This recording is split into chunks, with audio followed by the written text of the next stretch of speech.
محترمو لیدونکو او اوریدونکو، دلته یوه داسې کیسه تاسې ته وړاندې کوو چې په 1949 کال کې نور محمد تره کي لیکلې ده.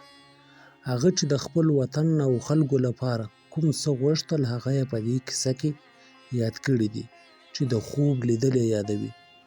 خو دا کیسه 40 کاله وروسته هم په هماغه ډول د خوب لیدل دي کوم چې نور محمد تره کي صاحب یاد کړي دي. د هغه وخت او اوس وخت ترمنځ هیڅ توپیر نه دی رامنځته شوی. د کیسې عنوان دی د نوي کال خوب. تر پایه را سره واورئ او ځان ورباندې وپوهوئ. د نوي کال خوب. رښتیا چې نوی کال نوي خواهشونه او نوي آرزوګانې د خلکو په مغزو کې پیدا کوي او نوي اعمال په زړه کې ژوندي کوي. ما هم د خپلو نویو آرزوګانو په غېږ کې خوب لیده چې د دې نوي کال په یوه ورځپاڼه کې داسې څه لولم. د دې لپاره چې د عمومو خلکو افکارو نه د مملکت د ښېګڼې لپاره استفاده وشي او دوی وکولای شي چې خپل خیالات د اجتماعي کارو په شاوخوا کې لا ښه څرګند کړي. د مطبوعاتو قانون پاس شو. وروسته له دې هر څوک پر ازادانه ډول سره د دې قانون مطابق مطبعې له خارج نه راوړلی شي او دا چاپخانې به لکه نور صنعتي ماشینان د ګمرک له محصوله هم خلاصې وي. هر څوک چې له وسه یې پوره وي د ورځپاڼې مجلې د چاپولو او نشرولو امتیاز اخیستلی شي او خپل افکار د خپلې جامعې د تربیې او ښه والي لپاره لیکلی شي. د دې ورځپاڼې په بل مخ کې مې د ډېر لږو تر عنوان لاندې ولوستل. ګران لوستونکي به خبر وي چې څه موده دمخه یو لوی شرکت د پټرولو د استخراج لپاره جوړ شوی و. د هغه شرکت ابتدایي پانګه 600 میلیونه افغانۍ وه. دا پانګه د هغو شرکتونو له سرمایو نه تادیه شوې وه کومو چې په 12 تېرو کلونو کې انحصاري تجارت کاوه او کافي پانګه یې لاسته وروړې وه. اوس په ډېره خوشحالۍ د خپلو ګرانو هموطنانو د خبرتیا لپاره اعلان کوو چې دا شرکت په خپل کار کې موفق دی او اوس دونه تیل راوباسي چې د پټرولو له پلوه یې د افغانستان احتیاجات پوره کړي دي. له دې جهته چې اوس پټرول په خپله په افغانستان کې مونده کېږي او ارزانه تمامېږي، نو وروسته له دې د یوه ګیلن قیمت چې پخوا 14 افغانۍ و، اوس به په 2.5 افغانۍ په ازادانه ډول سره خرڅېږي. په یوې ورځپاڼه کې چې نوم یې نوی افغانستان او داسې لیکل شوي دي. د دې کال نوې بودیجه پاس شوه چې په دې بودیجه کې د افغانستان ټول عایدات 4.5 میلیونه افغانۍ ښودل شوي دي. د دې بودیجې لویه برخه د معارف په چارو کې لګیږي ځکه چې د نوي پروګرام سره سم په افغانستان کې نسبت تېر کال ته په 100 کې 400 اضافه مکتبونه جوړ شوي دي او په دې مکتبونو کې 2.5 میلیونه هلکان او نجونې شامل دي. او دا دونه ګړندي ډول ډول موټرونه ولې په خورا بیړه دوري رادوري ځغلي او د هغوی په څېرو کې یو ډول هیجان ولې لیدل کېږي او د دې لویې ماڼۍ په مخ کې دا دونه ډېر خلک څه غواړي او داسې ولې وایي مزدوران به تر هغو خپل کار ته ولاړ نه شي تر څو چې د دوی مزدورۍ په شاوخوا کې غور ونه شي او هغه اضافه نه شي. پوښتنه کوم خو څوک ځواب نه راکوي. پر مخ لاړم او تر دې ډلې لږ څه تېر شوم او ومې لیدل چې د یوه اخبار موضوع ویشونکی چې غېږه یې له اخبارو څخه ډکه ده راځغلي او نارې وهي د اوسپنې د معدن کارګرانو احتساب کړی دی او تفصیل یې په دې اخبار کې چې قیمت یې صرف 50 پوله دی ووایاست. سم د لاسه مې غیران راوکش او یوه ګڼه مې ترېنه رانیوله. د دې اخبار نوم دی ملي ورځپاڼه او په 13 مخونو کې چاپ شوی او په خورا غټو تورو یې داسې عنوان لیکلی دی: د تاله و برپک او د اوسپنې د معدنو 5 لکو کارګرانو اعتصاب کړی دی.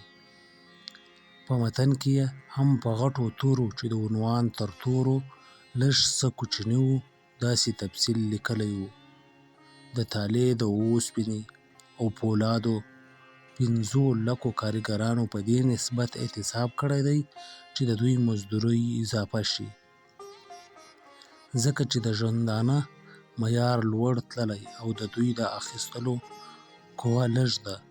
د دوی مشران نن مرکز ته راغلي او له مربوطو خلکو سره په خبرو اترو بوخت دي. نتیجه به ژر څرګنده شي. د دې اخبار بله پاڼه مې راواړوله او داسې پکې لیکلي دي: د ټول افغانستان د اورګاډي موسسه له هغو وګړو نه چې په ایر کنډیشن کې سفر کول غواړي هیله کوي چې له حرکت نه یوه ورځ لومړی دې د ایر کنډیشن لپاره په 10621 نمبر ټلیفون وکړي او یا تحریري غوښتنه د اورګاډو ادارو ته واستولی شي. او ایر کنډیشن غوښتنه د افغانستان په ټولو برخو کې منله کیږي. او دا خلک چیرته ځغلي؟ یو سړی مې په غېږه کې ونیوه او ورته مې وویل چې تر هغه دې نه پرېږدم تر څو چې د دې منډې وهلو سبب راته ونه وایې. ده وموسل او ویې ویل چې نن په مرکزي محکمه کې څو تنه لوی رشوتخواره د رشوت خوړلو په جرم محکمه کیږي. پر لاره مې د ملي ورځپاڼه اخبار رانیوه.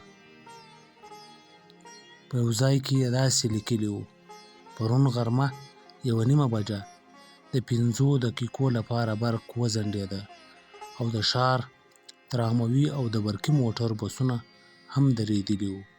د دې فقرې د تحقیق لپاره کمیسیون وټاکل شو او په نتیجه کې څرګنده شوه چې دا مسله د جوی حالاتو په نسبت پیښه شوې او په دې کې د هیچ چا قصور نه و. سره له دې د برق کارپوریشن ته اختیار ورکړل شو چې آینده داسې پیښې ونه شي. په بل مخ کې یې له کاره وایستل شو. تر عنوان لاندې داسې لیکلي وو: د موضوع مقرراتو سره سم نوي کابل ناحیې ته مکتوب باید په 20 دقیقو کې رسېدلی وای، خو ځکه چې د یو مامور د غفلت پر اثر یو مکتوب 3 دقیقې ځنډېدلی و، نو هغه مامور له خپله کاره وایستل شو. په بل ستون کې یې لیکلي وو: عمومي انتخابات نږدې دي. هر ګوند د خپل کار پروګرام په خپلو ورځپاڼو کې خپور کړی دی او انتخاب کوونکي د مختلفو احزابو په پروګرامو باندې غور کوي او د ګوندونو له لیډرانو ځینې پوښتنې هم کوي. نو ځکه موږ د دې اخبار د 15 مخ 2 ستون د دا ډول پوښتنو دپاره متخصص کړی دی او هر څوک چې د دې اخبار په مربوطه حزب باندې کوم تنقید او تبصره لري هغه به چاپیږي. دا اخبار مې په لاس کې و چې یوه لویه کتاب فروشي مې ولیدله. دستي ور وختم. په یوه لویه ښکلې المارۍ کې چې د دوکان د وره خواته یې ایښې وه خورا ډېر سپین او ښکلي کتابونه منظم وډل شوي وو. المارۍ چې مې خلاصه کړه یو څو کتابونه مې راواخیستل. د یوه عنوان دا و: د غلو د مجازاتو قانون. پر بل د رشوتخورو د مجازاتو قانون. پر بل د واده او طلاق قانون او داسې نور لیکلي وو.